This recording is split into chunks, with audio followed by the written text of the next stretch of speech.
Okay, so this is my promised episode 3 review of The Mandalorian. And I'm going to cover like episodes 1 through 3 because I feel like, alright, so there's been some talk on the internet about the 30-minute duration of each episode. And I share everyone's disdain that every episode is only 30 minutes long. However, that's TV for you. I mean, the only reason why we care that the episodes are 30 minutes long is because of how much hype and how much investment we have in The Mandalorian. So, the fact that everyone is clamoring for give me more, I'm not satisfied with what I have, that's a good problem. That's a good problem. It's a problem that every good anime faces, just for an example. So, let me get that out of the way first. The second thing I want to get out of the way is that, okay, the first 3 episodes have passed and not really a lot has happened. And I also think that's a good thing. I really am enjoying that this show is a slower burn. That it doesn't necessarily have to use the limits that cinema has into cramming everything into a 1.5 or a 2.5 hour long story. I love that the creators are taking their time to do the little things, like establish the world building that the sequel trilogy so desperately needed in order for it to make any kind of sense. The scene with the flashback with the battle droids on Mandalore, that is the kind of thing that really establishes the world that we're working with here. It really establishes the timeline, even for people that have never watched the Clone Wars, to understand that there's a backstory to Mandalore to explain why all of these Mandalorians are now refugees. And let me just speak to the brilliance that is going on with the culture of Mandalore as we go. Okay, so let me backtrack for a second. In the Clone Wars, we have a Mandalore that is peaceful and is devoted to the idea of peace before war gets brought to it by the Clone Wars. And Duchess Satine, who, if you guys don't know, was the leader of Mandalore at the time, tried so desperately to stay out of the war, but the war managed to find its way to Mandalore anyway, led by a group of Mandalorian warmongers, I guess you could say, who really pined for the old ways of Mandalore to be a warrior culture once again. And the warrior culture they were referring to is an ancient warrior culture that was so powerful that at one time they were even able to contest and battle against the powers of the Jedi Order. I mean, that's just all backstory lore that if you've never seen an episode of the Clone Wars, or if you've never read any of the pre-stuff, is just a backstory for what's going on here. So as a fan that is familiar with what's going on with Mandalore, everything about this episode and the way that they handle Mandalorians as a group is so enticing, it's so satisfying, and I love so much about it. I mean, even the fact that the Mandalorians were bickering with each other and then yet came together and allowed our Mandalorian to escape is so in line with the culture of Mandalore as it's known by people that have been following along with the lore as it's been developing. And God damn it, Jon Favreau and Dave Filoni, you guys are really good about how you have managed to be so consistent with that storytelling. So that a fan that has known Mandalore for a long time can just applaud you. And the people that don't know Mandalore very well are now getting a good curiosity about what's going on with Mandalore in the first place. The other thing I'm really, really enjoying, just staying on topic about Mandalore, is how much emphasis is being put on the Beskar Steel. Now, the Beskar Steel was something that was touched on in the first episode. It was elaborated on in the second episode, and then it's really elaborated on in the third episode. So for those of you that don't know what Beskar Steel is Mandalorian steel. Mandalore is famous for its metallurgy armor crafting. Mandalorian armor is the best armor in the galaxy. Stop.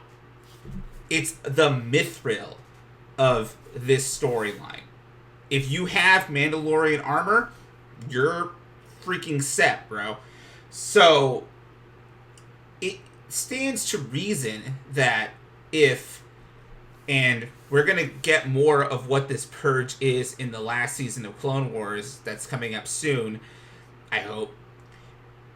But it stands to reason that if Mandalore is no more, then all of the relics of Mandalore, all of the metallurgy of Mandalore, is now a very rare, very valuable thing. The same way that mithril would be in The Lord of the Rings. The way that mithril is in The Lord of the Rings. I wouldn't say would be. It is. It's super valuable. You don't find mithril anymore because, number one, it's really hard to get it, and number two, it's really hard to find someone that knows how to work it. So, for, just for comparison's sake, Beskar Steel is the mithril of this era. You want a real life comparison of how this works?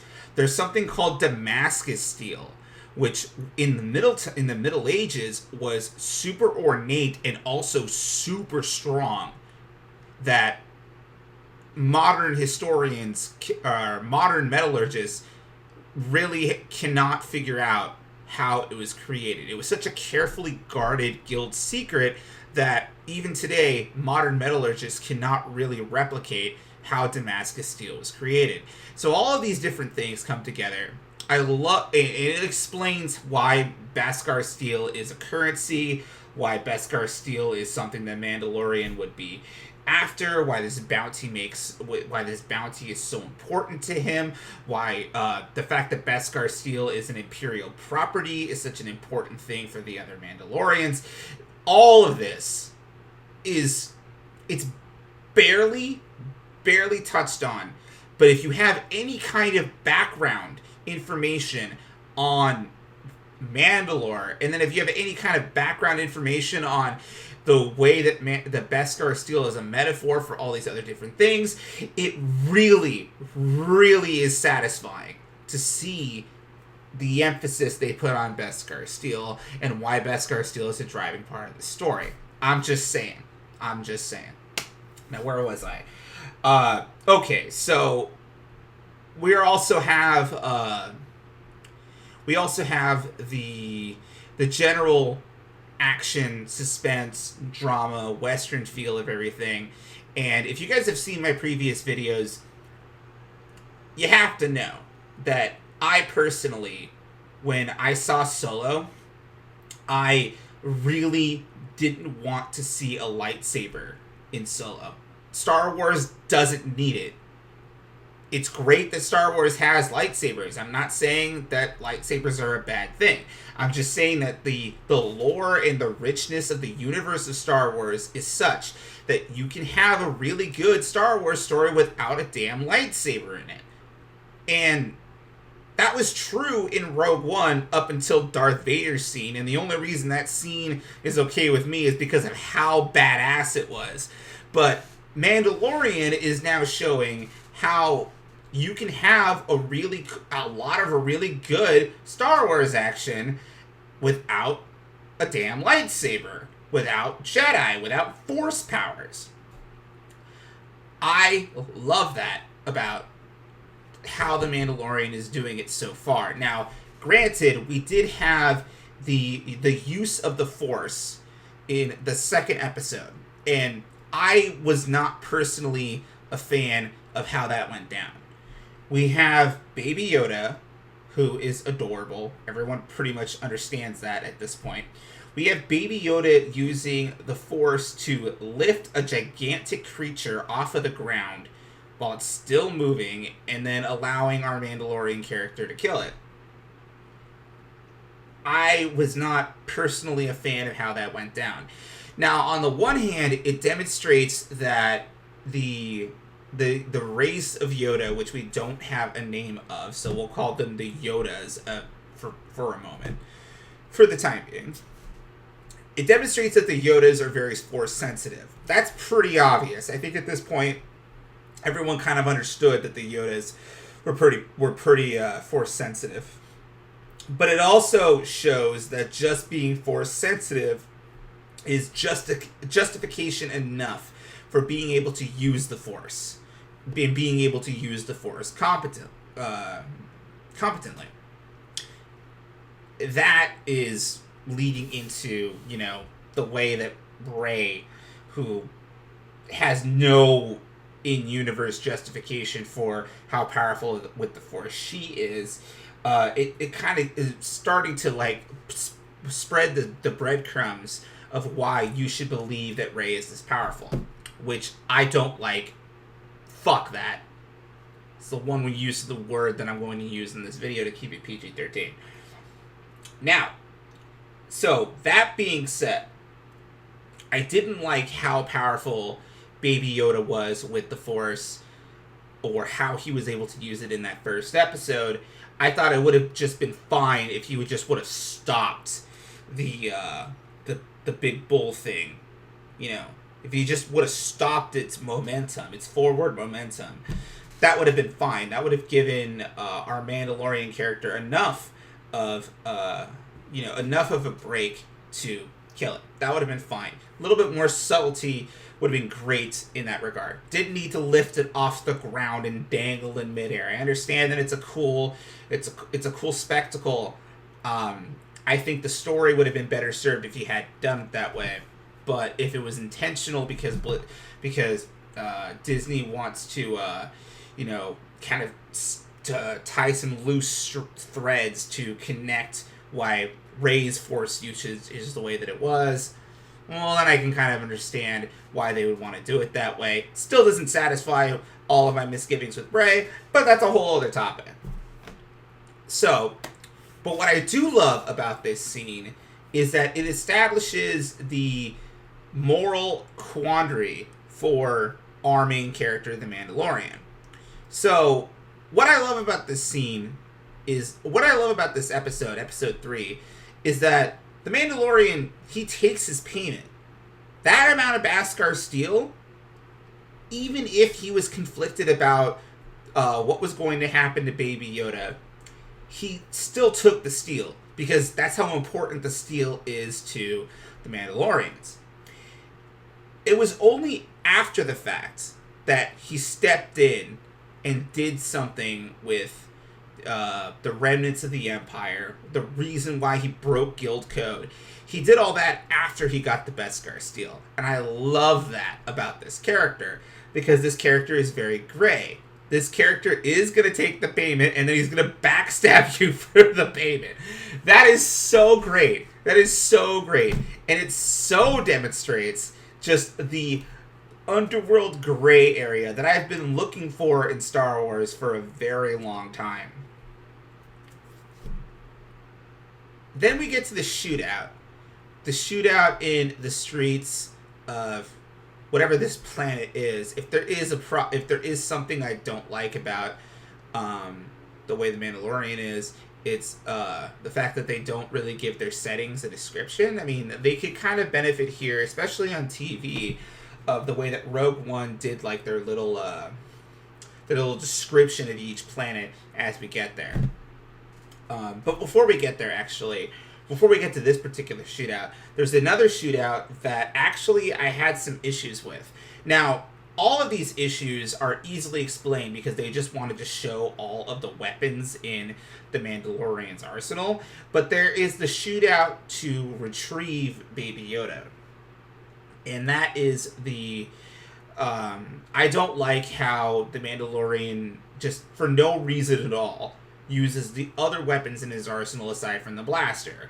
I don't like how he needs to pull this dude over to him in order to stab him with his dagger when he didn't need to do that. I mean, clearly that weapon, the string propeller has a sound when it gets used. So it's not really a stealthy approach to kill this dude when a blaster would have easily sufficed. Blasters, as we've established, do have ammo. I mean, we've established that in several different Star Wars stories, but blasters have a lot of ammo. That's been established too.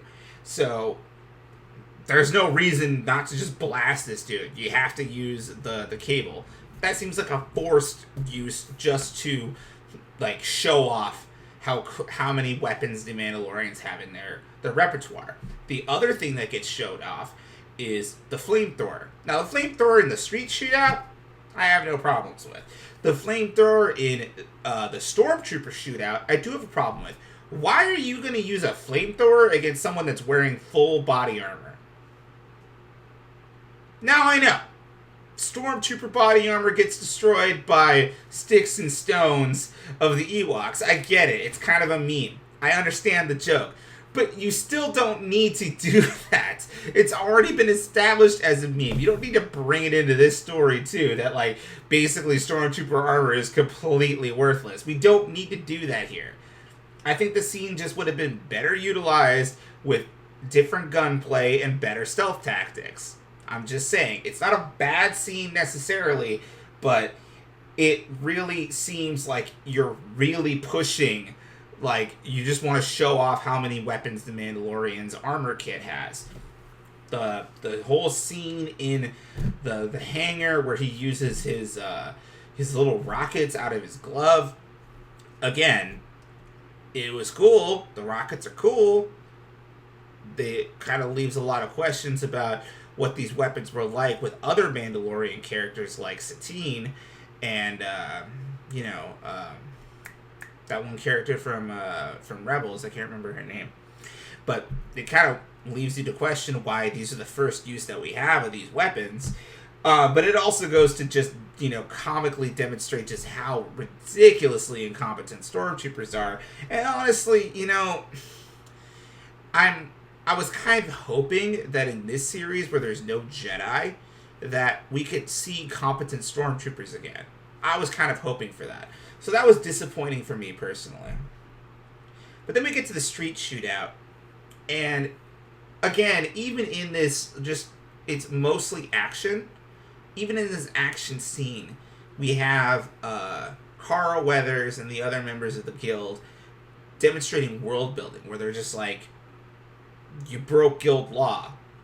That's a massive crime. We all know who you are. That's why we brought so many people here to gun you down, because we're scared of you, especially since you walked into the bar wearing a full set of, well, not a full set completely. He was still missing a thigh guard. You're wearing a full set of Mandalorian Beskar steel armor, so we definitely know who you are. We definitely know who we're working with. That's why we brought so many people here. And then it's predictable, because it's foreshadowed in the previous portions of the episode, that the other Mandalorians come to bail our main character out. It's not a cliche, it's just this is how the episode was set up. You were supposed to be anticipating the other Mandalorians to come help. And why do the other Mandalorians come help? Well, because he's a Mandalorian and they're a Mandalorian. And the culture of Mandalore is such that even though our main character and these other Mandalorians are bickering with one another, when push comes to shove, brothers are always going to have other brothers' backs. That's just how it works. If you guys don't have brothers, let me just say firsthand, as the eldest of three brothers, that's how it works. You'll bicker with each other, but if any outside force wants to come and test you, he's testing all of you. That's just how brothers work. So, even though that gunfight was kind of a foregone conclusion even when you saw it. Even when it first began, I thought to myself, okay, Mando's in trouble. What's going to happen here? The other Mandalorians are going to come help him. Even if it's predictable, it's still done very well. And it's also done where the other Mandalorians are showing off their jetpacks, their full suits of armor, the dual pistols, the types of things our main character doesn't have yet. So even though he gets this really cool power boost with all the armor he was able to acquire in this episode, he still doesn't have the full kit of a fully decked out Mandalorian warrior. He still doesn't have the jetpack. He still doesn't have the dual pistols. He still doesn't have the rocket launcher that comes with the jetpack. He has all of these other things, but he's not fully equipped yet. So we're still looking forward to our Mandalorian becoming fully equipped and then seeing all the cool action scenes that breaks out with that. By the way, for those of you that don't know, the reason why the Mandalorians are so decked out the way that they are, it's not to fight random street thugs. They're decked out that way because they were decked out to fight Jedi. That's why they have so many weapons. That's why they have so many tools. Because the ancient Mandalorian warrior sect were very old enemies of the Jedi Order. And if you don't have the Force, the only way to beat Jedi is with overwhelming firepower. So that's why they had all of the tools that they have. Again, I love that all these small details are being brought in for someone that knows them already, but for someone that doesn't know them, there's such a wealth of information out there that, according to Kathleen Kennedy, doesn't exist because there's no side stories or there's no novels and comic books and such. I didn't even want to make a video on that. But yes, it's out there and it exists. So, I know I mostly spoke on the third episode of The Mandalorian, but all three of these episodes have really been a wonderful exposition and introduction to what this series is going to be about. We get to see that the Mandalorian was a guild member who has now broken guild law, so it stands to reason that he will now be a very wanted man in the galaxy by all of the other bounty hunters out there. It established that the Mandalorians, that despite their own personal differences and such, are very united in the fact that, you know, they're a very proud culture that are willing to work with each other despite any kind of outside misgivings, outside law. Outside law doesn't apply. The Mandalorians have their own sense of justice. This is the way. And it also has established that the remnants of the Empire are very key to acquire Baby Yoda for some sort of sinister purpose. I think it's cloning. It's probably cloning. Just saying that. It would make a lot of sense that if DNA was somehow intrinsically linked to Force usage via midichlorians, that a race as powerful as the Yodas would be a prime target for that type of experiment. There's a lot of things that are still not quite answered and not quite explained, but the beauty of television is that so far, it's okay that those questions are not answered yet. The fact they're still being asked, it tends to lend itself towards the idea that I am now invested in this story. I wasn't invested in this story in the first two episodes because there wasn't a lot of story to be invested in. But at this point, I am now firmly invested. I really want to know what happens next. And it's so great to be that kind of Star Wars fan again. And I can't get over just how stark the contrast is between this series and the sequel trilogy. About just how the writing and the world building is so well done in Mandalorian, and that how terrible it is in sequel trilogy. And I'm hopeful that whoever makes the decisions at Disney right now, at Lucasfilm right now, whether that's Bob Iger, whether that's Jon Favreau, if the rumors are true, or whether that's still Kathleen Kennedy, take some notes. I was gonna use the F word, but I can't use it twice. Take some notes. This is how you do Star Wars. This is how you do Star Wars properly. Set up your characters.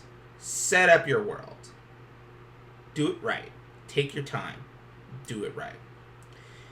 And, I mean, I can't get over just, how good Mandalorian is and just how bad it makes sequel trilogy look in comparison. So those are my thoughts. One last note is that I'm glad that Carl Weathers survived, and legitimately, even though I should have seen it coming, I didn't. That he survived because he had the Beskar steel in his pocket, his coat pocket, the way that he showed it to the Mandalorian beforehand. That is such an old Western trick to use, and I'm ashamed of myself that I didn't see that one coming. I just thought Carl Weathers was going to survive the gun battle. I didn't see how he was going to survive it. So I'm ashamed. That's a very old trope. It's a classic, if you will, and I didn't see it. So, again, small props for, I think her name is Danny Chow or something. Props to the director for pulling that off in a way that I didn't see coming. So, Mandalorian, so far, it's only been 3 episodes, or what is it now? 4 episodes? No, it's 3 episodes. It's only been 3 episodes, and there's plenty of space for this show to all of a sudden turn bad. But for now, it's solid, and I'm really enjoying it. So, for those of you out there that don't like sequel trilogy and don't like Disney Star Wars, give this a look. And for those of you out there that are enjoying The Mandalorian, dude, pick up Clone Wars. Pick up Star Wars Rebels. These are other properties by Dave Filoni, who's one of the main guys that's in charge of The Mandalorian. Pick those up and check them out. You don't have to watch every episode. Just watch the ones that are referring to Mandalore. It's great, and it gives you a lot of background information about what's going on in The Mandalorian right now. Solid advice for you guys from someone that is, despite all of my criticisms of Disney Star Wars, is still a very avid Star Wars fan. So, that's my rave. I'll talk to you guys next time. This is KT Vindicare.